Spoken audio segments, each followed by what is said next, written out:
y el poder estar aquí y poder platicar contigo es para que también la gente que vea este material pues conozca y que revaloricemos nuestras raíces, a nuestra gente. Ajá. Entonces, ¿qué nos puedes decir de San Miguel, su impacto cultural y también sobre su gente? Bueno, esto sí nos llevaría mucho tiempo en realidad. Mira, si nosotros revisamos algunos de los códices de la época colonial, vamos a encontrar que en la mayoría de ellos se menciona por lo menos el nombre de la comunidad. Esto dio pie, por ejemplo, a que hace un poco más de 30 años, algunos investigadores del Albion College en Michigan vinieran a la comunidad para saber qué es lo que había aquí, ¿no? ¿Por qué se menciona tan constantemente en diferentes códices, incluso en libros de investigación importantes tales como La visión de los vencidos de Miguel León Portilla y otras fuentes de crónicas de la época colonial?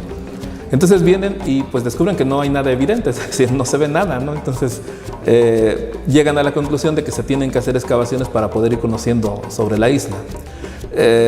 Nosotros la verdad es que hemos aprendido mucho de nuestro pueblo a partir de esas investigaciones, entre otras cosas que el pueblo no fue una isla natural. En el pasado el pueblo que ahora ves, que sufrimos de agua y todas estas cosas, estaba rodeado por un lago de agua salada. Y esta isla, sin embargo, no es una isla natural, se creó artificialmente al paso de los años. Las personas venían y traían materiales que fueron acumulando y la isla fue en ese sentido creciendo. ¿Cómo se llega a esta conclusión? Porque se hacen excavaciones y se encuentran en cualquier lugar de que se rasque en la isla plantas lacustres, lo que significa que en realidad en este espacio estaba el lago. Así que la isla se fue creando con el paso del tiempo. Algunos códices en los que podemos encontrar ciertas referencias sobre Xaltocan son el Códice Boturini, conocido también como el Códice de la Peregrinación, donde se explica cuál es el tránsito que llevan a cabo los aztecas cuando salen de Aztlán y que se van a transformar en mexicas cuando llegan a México. Ellos, los aztecas, viven durante 4 años aquí, según este códice. Y es por eso que en el pueblo existe una leyenda que dice que aquí iba a ser México, aquí va a ser México. Y entonces pues queda justificado en la medida en que efectivamente los mexicas aquí vivieron. Ajá. Así que efectivamente pudo ser aquí. Christopher Morhart de la Universidad de Arizona dice que en Xaltocan se llegaron a cultivar chinampas en un periodo temprano y en una extensión muy amplia. Él habla de 1000 hectáreas de chinampas que rodeaban la isla.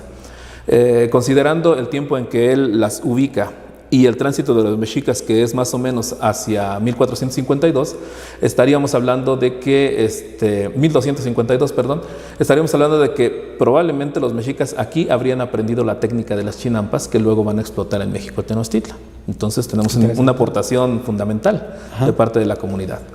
Entre los siglos XIII y pues prácticamente ya entrando al siglo XV, casi 200 años, en Xaltocan se va a establecer un señorío, el gran señorío Tomí de Xaltocan, que va a dominar toda la región. Según Pedro Carrasco Pisana, en un libro que publica en 1950, dice que los dominios del señorío de Xaltocan cubrían la mayor parte del Valle de México, el Valle del Mezquital y una parte incluso del Valle de Toluca. Entonces imagínate la extensión tan enorme que llegó a tener el señorío. El gran señorío de Xaltocan es finalmente derrotado por la Triple Alianza entre acolhuas, mexicas y tepanecas. De Azcapotzalco, me parece. Así es. Los de Azcapotzalco se alían con Cuautitlán, que desde hace 100 años le hace la guerra a Xaltocan, y a su vez se alían con Tenochtitlan y con Texcoco. Y entonces vienen sobre Xaltocan y lo derrotan. Las fuentes documentales dicen que Xaltocan queda desierto durante alrededor de 30 años, de 1395 a 1430.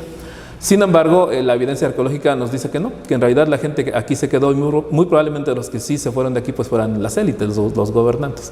Pero el pueblo no tenía a dónde ir, así que ellos se quedaron aquí. Así que Xaltocan es una comunidad resistente en ese sentido, porque se mantienen aquí cuando el gran señorío Tomí es conquistado.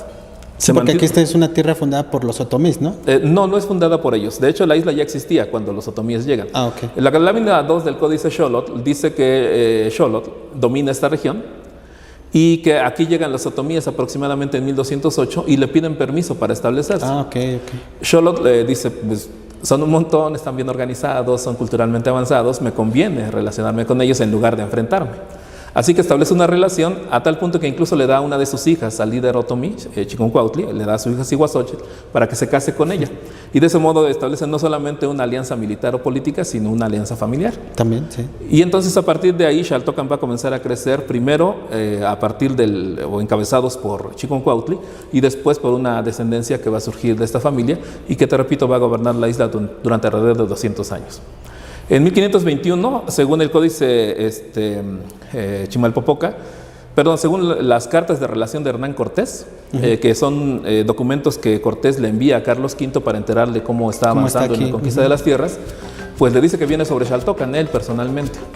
Y encuentra que es muy complicado pelear con los de Xaltocan, porque siendo una isla los accesos no son libres, es decir, no pues, se puede entrar por cualquier lugar.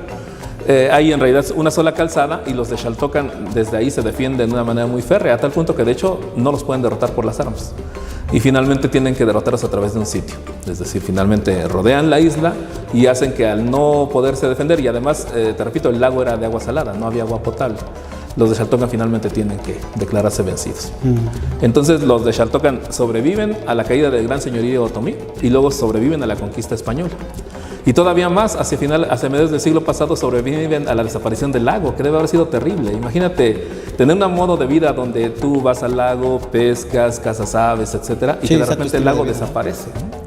O sea, eso debe ser tremendo, pero a pesar de eso, y casi 100 años después, los de Xaltocan todavía siguen comprando productos lacustres, elaboran platillos, comidas y las venden en otros lados. Entonces todavía sigue siendo una actividad importante para el pueblo, a pesar de que el lago desapareció, te repito, hace casi 100 años.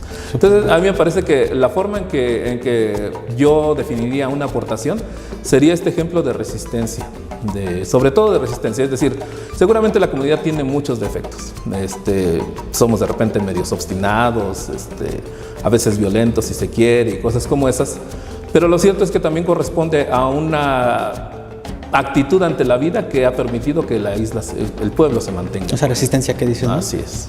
Pues bueno, muy interesante, la verdad, bastante interesante todo lo que nos platicas. Y bueno, ya casi para finalizar, ¿qué nos puedes decir de este mural en el que estamos? Ahorita vamos para la edición de este video, vamos a presentar el mural completo para que lo puedan ver de esquina a esquina, porque tiene bastantes elementos. Y pues seguro tiene algo que decirnos sobre esto, ¿no? Sí, por supuesto, mucho en realidad. El mural fue pintado entre 2007 y 2008 por la pintora Carolina Elisa Margali Orozco. Ella es sobrina nieta de José Clemente Orozco y desde temprana edad le dio por explorar las posibilidades del muralismo.